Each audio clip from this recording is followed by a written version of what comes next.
नमस्कार, मैं अदिति ओझा और आप देख रहे हैं खबर फास्ट का डिजिटल प्लेटफॉर्म। हरियाणा में अगले साल लोकसभा और विधानसभा दोनों चुनाव होने हैं।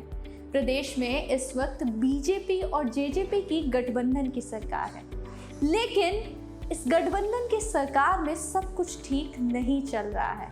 कयास लगाए जा रहे हैं कि दोनों का गठबंधन टूट सकता है। ऐसे में क्या वो कारण है जिनकी वजह से ऐसे कयास लगाए जा रहे हैं कि बीजेपी और जेजेपी का गठबंधन टूट जाएगा? इसी पर आज हम आपसे चर्चा करेंगे अपने इस वीडियो में। हरियाणा में चुनावी तैयारी शुरू हो गई है। प्रदेश में लोकसभा की 10 सीटें हैं और विधानसभा की 90 सीटें हैं। बीजेपी और जेजेपी के बीच साल 2019 में चुनाव के बाद गठबंधन हुआ था।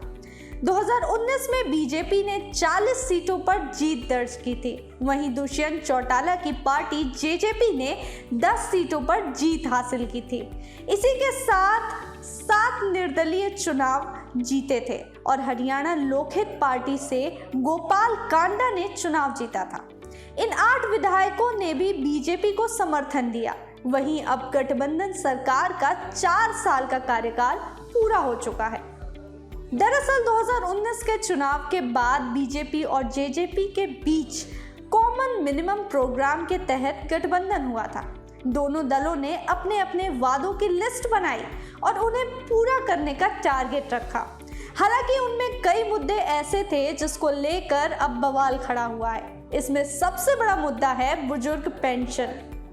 जेजेपी ने अपने मैनिफेस्टो में प्रति माह 5100 रुपए बुजुर्ग पेंशन का वादा किया था, लेकिन सरकार का 4 साल का कार्यकाल पूरा हो चुका है, मगर अभी तक ये वादे पूरे नहीं हुए हैं।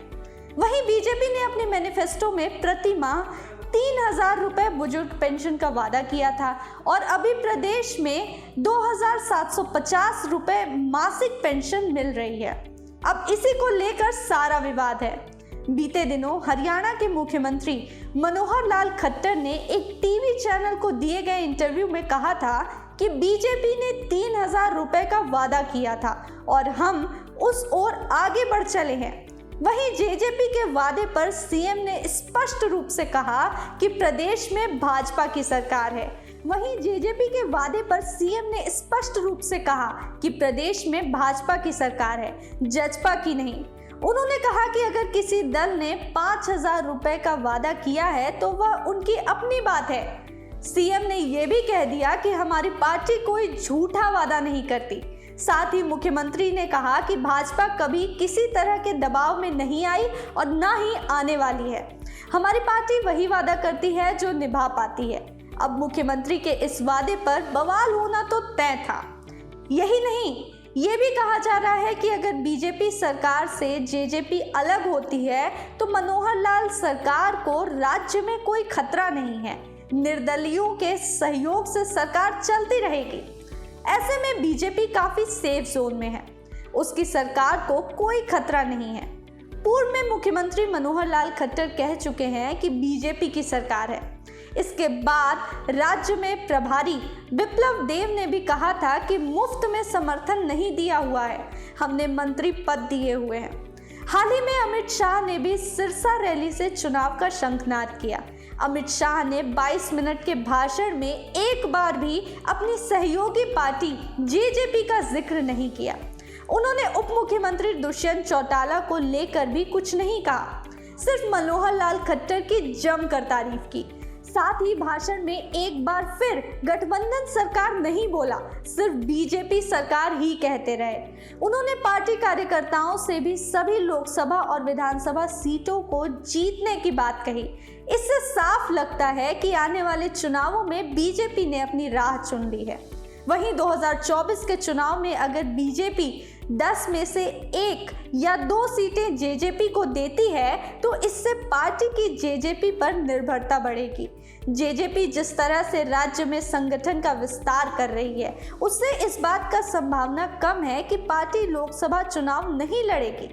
ऐसे में बीजेपी अपनी खुद की 10 सीटों में से जेजेपी को देगी, इसकी संभावना बेहद कम है। बीजेपी और जेजेपी राज्य में लोकसभा चुनावों को लेकर अलग अलग तैयारी कर रहे हैं। इसे भी दोनों पार्टियों के गठबंधन नहीं रहने की स्थिति से जोड़कर देखा जा रहा है। साफ है कि जेजेपी भी बीजेपी के भरोसे नहीं बैठना चाहती। दरअसल 12 जून को चंडीगढ़ में जेजेपी की विधायक दल की बैठक हुई। इस बैठक में जेजेपी ने मिशन दुष्यंत 2024 चलाने का निर्णय लिया।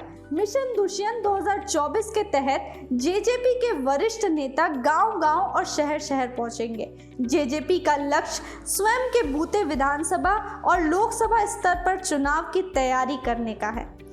ऐसे में ये देखना दिलचस्प होगा कि हरियाणा में क्या चुनावी समीकरण बनता है और दोनों दल किस राह पर चलते हैं। फिलहाल के लिए इस वीडियो में इतना ही। फिर हाजिर होंगे कुछ और वीडियो के साथ। तब तक बने रहिए हमारे साथ और देखते रहिए खबर फास्ट का डिजिटल प्लेटफॉर्म। अगर आपको ये वीडियो पसंद आया हो तो इसे लाइक करें, शेयर करें, कमेंट करें और खबर फास्ट को सब्सक्राइब जरूर करें। नमस्कार।